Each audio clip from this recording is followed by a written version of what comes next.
বৃষ্টির দিনে নববিবাহিত দুইজন স্বামী স্ত্রী একটি কর্দমাক্ত রাস্তা দিয়ে হেঁটে যাচ্ছিল। এমন সময় বিপরীত দিক থেকে একজন বৃদ্ধ দরবেশ তাদের পাশ দিয়ে যাওয়ার সময় সেই দরবেশের পায়ের জুতা থেকে কাদা ছিটে সেই নববিবাহিত সুন্দরী স্ত্রীর দামি পোশাকে লাগলো, যার কারণে পোশাকটা নষ্ট হয়ে গেল।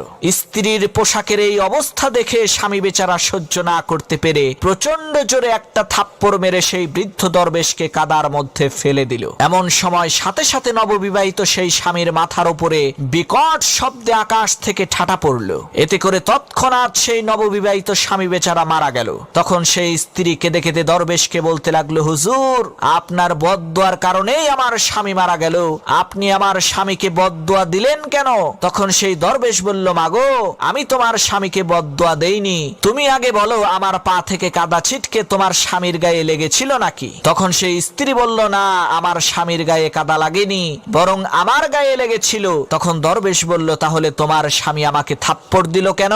তখন সেই স্ত্রী লোকটি বলল, কারণ আমার স্বামী আমাকে অনেক ভালোবাসে, এ কারণেই সে এই বিষয়টাকে সহ্য করতে পারেনি, যার কারণেই আপনাকে থাপ্পড় দিয়েছে। তখন দরবেশ বলল, মাগো, তোমার প্রেমিক যেমন তোমার কষ্ট সহ্য না করতে পেরে আমাকে থাপ্পড় দিয়েছে, ঠিক একই ভাবে আমার প্রেমিক ওই মহান পরাক্রমশালী একত্ববাদী খোদা, যিনি সমস্ত ক্ষমতার ঐশ্বর্যের মালিক, সেই আল্লাহ রাব্বুল আলামিন আমার কষ্ট সহ্য না করতে পেরে তোমার স্বামীর উপরে ঠাটা ফেলেছে।